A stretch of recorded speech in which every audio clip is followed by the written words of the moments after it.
When my husband and I first got married, we decided to get a cat. And we got him soon after the 2008 presidential election. And so we named him Hussein to honor our new president, Barack Hussein Obama, and also to use Hussein's cute and innocent little face to dispel some of our unconscious biases against people named Hussein. We never miss an opportunity to work on our own racial and cultural prejudices. So Hussein was my first pet since I was probably 10 years old, and I just fell so hard for Hussein. He was mostly terrified of us. The first night we had him, he hid in the living room under this old couch that we had bought off of somebody's lawn in East Rock. And we tried to leave Hussein alone, but we just couldn't resist. And we ended up actually cutting a hole in the couch so that we could check on him periodically. We really, really loved him. But I found that my love for Hussein took this surprising twist. As soon as I could feel myself getting really, really attached to this little kitten, I immediately started thinking about all the stories that I heard from my friends about their cats getting cancer or getting some other disease and dying. And every time I started thinking about Hussein's sweet little tan face and the way his soft back arched up to meet my hand when I petted him, every time I started really loving on him, I just couldn't help but feel this fear that he was gonna die. And I was gonna lose all that I was getting so attached to. Here's the thing.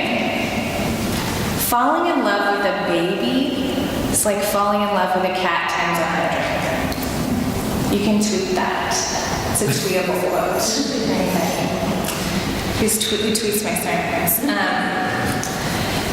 So after my baby came out of me and was no longer living some theoretical life as a parasite inside of my body cavity, after that little piece of me was expelled from my body and came home to live with us, my soul just tapped into this love, this attachment that I did not know was inside of me.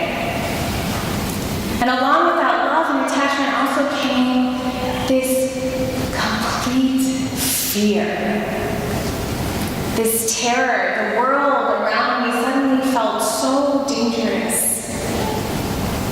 I wanted so badly for this helpless little creature to survive infancy, to become strong, to become wise, to become independent and empathetic, to obtain a degree from our alma mater and a place where fun comes to die, University of Chicago, and to eventually become president of the United States of America.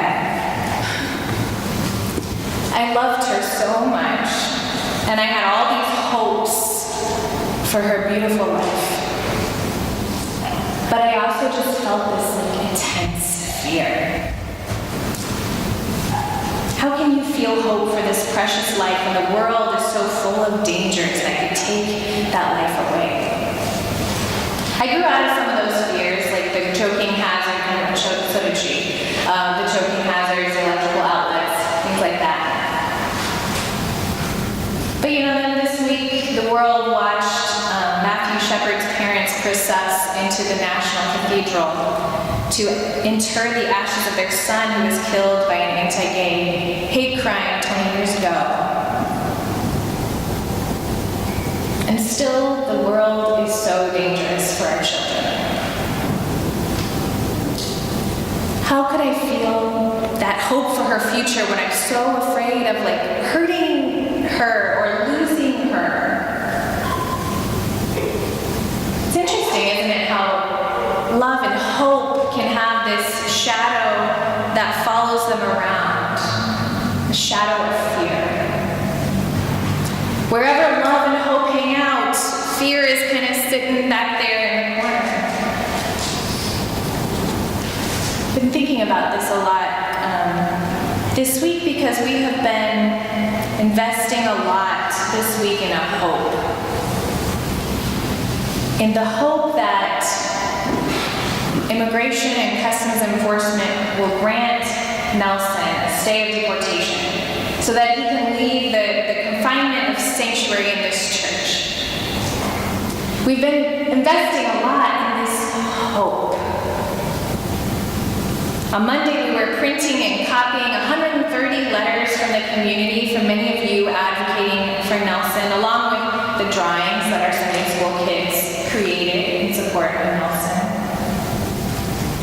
And we were putting them all in this very thick folder to give to the lawyers to include in the filing. That's what we were doing on Monday.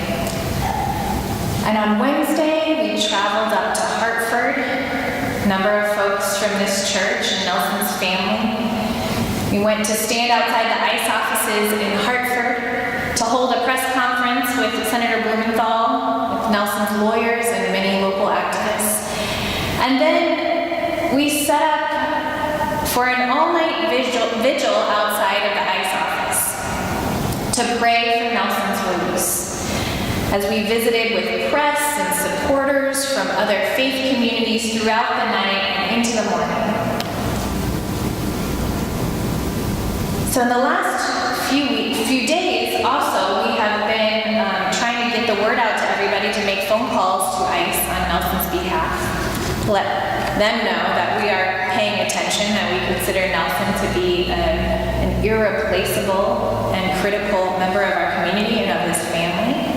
And on the back of your announcements in your bulletin, you will find information to do that. We have not yet heard from ICE, and I really hope that each of you will consider calling them at least once a day this coming week.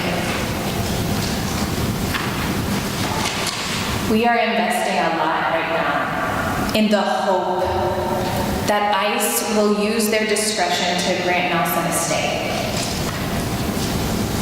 We have a lot of hope that that will happen. We believe it will happen. We have faith that later this week, Nelson will be free to tuck in his children into their own beds and to take them to school in the mornings. I know I am feeling very invested in this outcome. I really, really want Nelson to go home this week. I want him to go home, not because I don't want to see him and his family here every day at the church, because that's a real blessing for me. But I want him to go home because I have this hope, I am invested in this hope that Nelson and his family will be free of this deportation order. But I have to say that still, sitting in the back of the room of my hope is still this fear. Because this particular hope is dependent on the actions of ICE. And ICE is not really known for giving freedom and kindness to our neighbors. So how can I hope when that fear is still sitting in the room with me? When that fear that ICE will do what it usually does is sitting in the room with me? How can I hope when our president is speaking his dangerous rhetoric about this migrant caravan from Honduras, saying that these desperate and suffering people are actually some dangerous plot to bring terrorists and violent criminals and even voting Democrats, into the country, suggesting that asylum seekers asking for their human rights should be met with armed warriors.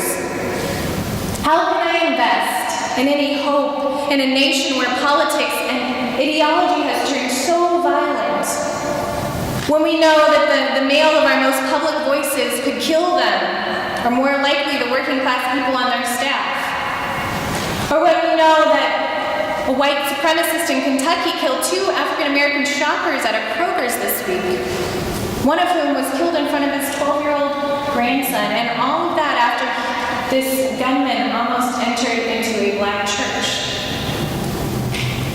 Or when an anti-Semitic terrorist walked into a synagogue yesterday and killed 11 people because he perceived that they were helping immigrants. How can I invest any hope in this nation right now when sitting in the room with me is this lingering fear that we are slipping into a deep and dangerous place where white nationalists are taking up arms and using them, where our neighbors are being deported? How can I invest any hope in anything this week when I feel so afraid? I sometimes listen to the preaching podcasts of First Corinthian Baptist Church in Harlem. The senior pastor there is Pastor Michael Walrond. And this year in his sermons, he's been sharing some of his health challenges with his congregation. And Pastor Mike has had a lot of really serious health issues throughout his life. He has an autoimmune disorder and has been on the verge of death a number of times throughout his life. And so far, he has come through every one of those moments. Recently, I was listening to one of Pastor Mike's sermons, and it was actually the Sunday after he had blacked out in his car and driven into another car. And as he was being checked out by his doctors, the doctors found a mass on his brain. And he didn't quite know what was going to happen with this mass. And Pastor Mike said he'd been talking with another pastor friend of his when he was really down and anxious about this. And the pastor said to him, "You know, Mike, I want you to remember that you are undefeated. You are undefeated." And Pastor Mike said, "Yes, okay, I'm undefeated, right. God's seen me through many crises. In fact, every other crisis God has seen me through. But I'm not going to recover from everything. One day I am going to succumb to something. One day it will happen." And Pastor Mike's friend said to him, "Yeah, that's true. But on that day, you will still be undefeated." I've been thinking about that a lot this week. The idea that even on the day we lose our life, we can still be undefeated. We can still win the victory on that day. And that victory might not look like what we had imagined or what we had hoped for. But we can still be victorious. It feels so reassuring that our hope does not have to be accompanied by fear. Because no matter what ICE does, no matter what violent white supremacists do, no matter what disease does to our body, no matter what the world does to our children, we believe that God's child died on a cross, but even then, he had the victory. No matter what is done to us, the victory can still be ours. We can still be undefeated. And the question I've been asking God this week is just, how is that possible? What does that look like, God? It is hard to imagine. The psalmist today talks about a time when God restored the fortunes of God's people, when we were like those who dream, when our mouths were filled with laughter and our tongues with shouts of joy, when other people noticed and said, "Wow, God has done great things for them." And then the psalmist calls out to God, "Restore our fortunes again, O God, like the watercourses in the Negeb. May those who sow in tears reap with shouts of joy. Those who go out weeping, bearing seeds for sowing, shall come home with shouts of joy, carrying their sheaves." That psalm reminds me of something my dad used to say to me. He would sit, my eye-rolling adolescent self,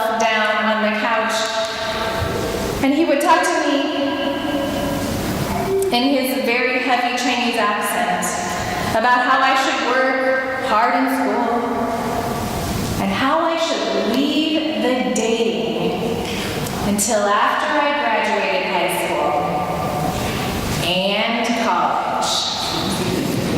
And until after I got a stable, well-paying job. Then I could start dating. And then he would close that lesson with this line, eat bitter now, sweet later. Well, I did not follow his dating advice. But I do often think of that closer. Eat bitter now, sweet later. It's kind of like, may those who sow in tears reap with shouts of joy. Eat bitter now, sweet later. It is a statement of faith. Faith that sweetness is coming. That a sweet and good future is worth investing in. That even if we are sowing our seeds with tears today, we do not just sit on the edges of a dead field soaking in the sun waiting for our easy death because we're afraid we're going to starve anyway. No, even if it is hard and bitter, we are going to sow those seeds. We're going to invest in the hope that a joyful harvest is possible, even certain. We're going to live our lives invested in the hope that victory is coming, and in fact, that we have already won the victory. That we can tell you stories of the past when God restored our fortunes. We can tell you what that sweetness tasted like when it happened before. We can tell you stories of the victories that have already been won. And some of those victories didn't look like the victories we had hoped for, but our mouths were still filled with laughter, and our tongues were still filled with shouts of joy. You know, a funny thing about praying to God about victory this week has been that the praying has actually given me the eyes to see how the victory has already been won. The prayer about the victory has expanded my understanding of what the victory is. And you know, I honestly now see victory everywhere. I saw it on Thursday morning when people of many faiths and no faith, people of many races and immigration statuses sat in the bitter cold at 2 a.m. outside of the ICE offices and talked about why we were there, praying and singing and lighting candles for Nelson's freedom. Not just for Nelson's freedom, but for the freedom of so many immigrants in this country, for the freedom of our nation from racist bigotry and insular nationalism, from the sin of causing more harm to those who are already suffering. In that circle of prayer early in the morning in Hartford, Connecticut, that was the victory. In the thick pile of supportive letters to ICE on Nelson's behalf, I saw the victory. You know what that was? Thickness? That thickness. That was the result of many years of deep organizing for immigration justice in Connecticut.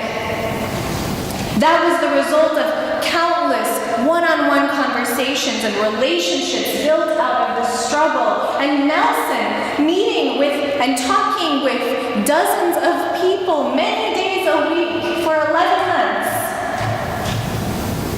That thickness, that ability to organize that much support in such a short period of time, that deeply rooted movement, that was the victory. I saw the victory as I watched Nelson's daughters, Kelly and Arlie, speaking boldly into a bullhorn for their father's release, as I watched them confidently talking on camera to reporters as adolescents, as though it was nothing. As I watched them, I saw strong, young women activists who are not defeated by this, but who are instead allowing this great personal crisis to make them strong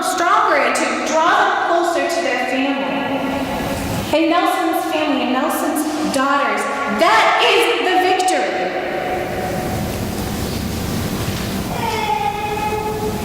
And I see the victory right here today. The day after a bigoted gunman walked into a progressive faith community during worship because he perceived they were helping immigrants. The day after that tragedy, we have all showed up to worship at First in Summerfield. And we're going to do it again next week. And we're going to do it again the week after. And we're going to love on our Jewish siblings this week, and we're going to continue to organize with them for immigration justice. And even if, when we're really honest with ourselves, a little bit of fear is sitting in the room with us, it shall not hinder our hope. Because we have won the victory. We can tell the stories of the victory. It is all around us. And we are about to see it come once again, because in God and in our courageous hope, we are and will always be undefeated. May it be so. Amen.